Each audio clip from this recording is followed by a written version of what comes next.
विद्यार्थियों, आज मैं तुमसे कोई साधारण पढ़ाई की बात नहीं करने आया हूँ। आज मैं तुमसे उस रहस्य की बात करने आया हूँ जिस रहस्य को अगर तुमने समझ लिया तो किताबें तुम्हें बोझ नहीं लगेंगी, पढ़ाई तुम्हें सजा नहीं लगेगी, और जो तुम पढ़ोगे वो जिंदगी भर के लिए तुम्हारे भीतर बस जाएगा।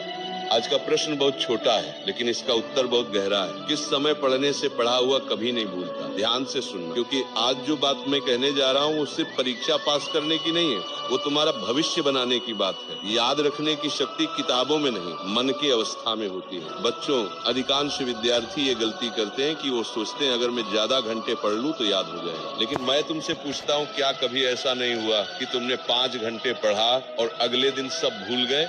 और कभी ऐसा भी हुआ कि सिर्फ 30 मिनट पढ़ा और वो बात आज तक याद है?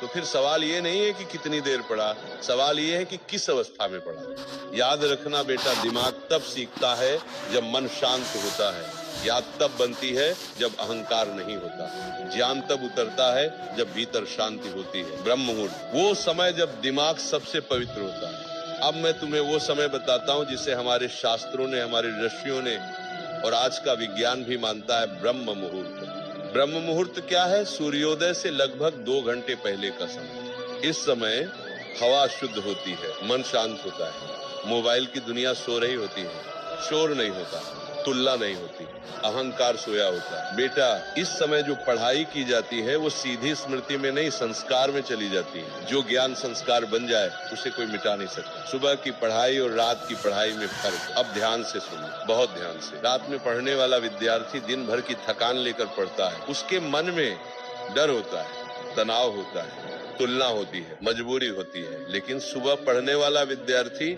खाली मन लेकर बैठता है, किसी से आगे पीछे होने का डर नहीं, मन में शांति, दिमाग ताजा।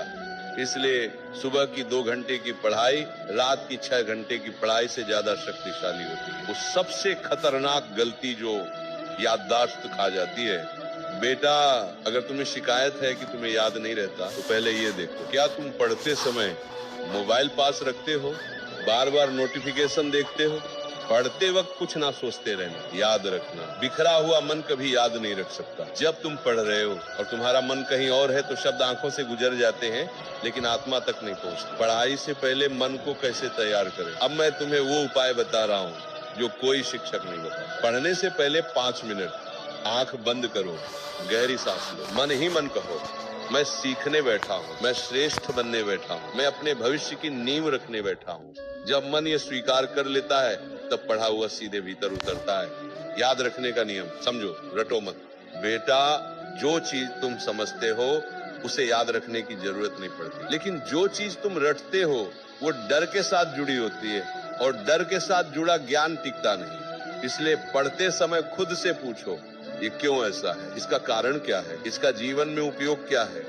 जब प्रश्न पैदा होता है तो स्मृति अपने आप मजबूत होती है। निरंतरता, रोज थोड़ा लेकिन रोज याद रखना। ज्ञान का सबसे बड़ा शत्रु है असंतुलन। आज 10 घंटे पढ़ा, कल बिल्कुल नहीं, ऐसी पढ़ाई कभी स्थायी नहीं होती। लेकिन जो विद्यार्थी रोज 2 घंटे एक ही समय एक ही जगह पढ़ता है, उसका दिमाग खुद उस समय सीखने के लिए तैयार हो जाता है। अब मेरी आखिरी बात सुन लो और इसे मजाक मत समझो। जो विद्यार्थी आज कहता है कल पढ़ लूंगा, वही कल कहता है काश उस समय पढ़ लिया होता। समय किसी का इंतजार नहीं करता।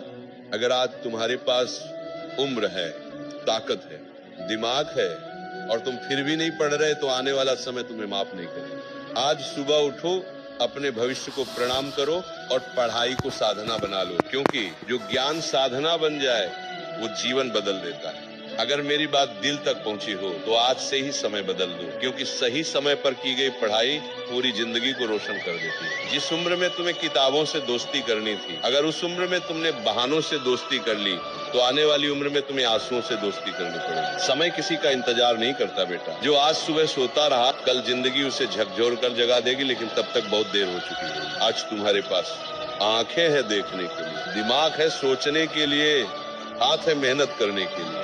फिर भी अगर तुम नहीं पढ़ रहे तो याद रखना, ये गरीबी नहीं होगी, ये असफलता नहीं होगी, तुम्हारा खुद का चुना हुआ विनाश होगा। अब एक प्रश्न है और इसका उत्तर तुम्हें देना है किसी को नहीं, सिर्फ खुद को। अगर आज भी तुमने तय नहीं किया, अगर आज भी तुमने समय को नहीं पकड़ा तो कल समय तुम्हें पकड़ लेगा और बहुत बेरहमी से पकड़ लेगा। अब फैसला तुम्हारे हाथ में है। या तो आज सुबह उठकर अपने सपनों के लिए तपस्या शुरू करो, या फिर कुछ साल बाद किसी और की कामयाबी को देखते हुए ये वाक्य बोलो, काश उस दिन बात मान ली होती। मैं यही रुकता हूँ, क्योंकि सच्चाई ज्यादा देर सहन नहीं होती। अगर ये शब्द तुम्हारे भीतर आग बनकर उतर गए हो तो आज से ही अपने समय को बदल दो, क्योंकि जो आज खुद को नहीं बदलता उसे कल जिंदगी बदल कर रुलाती है।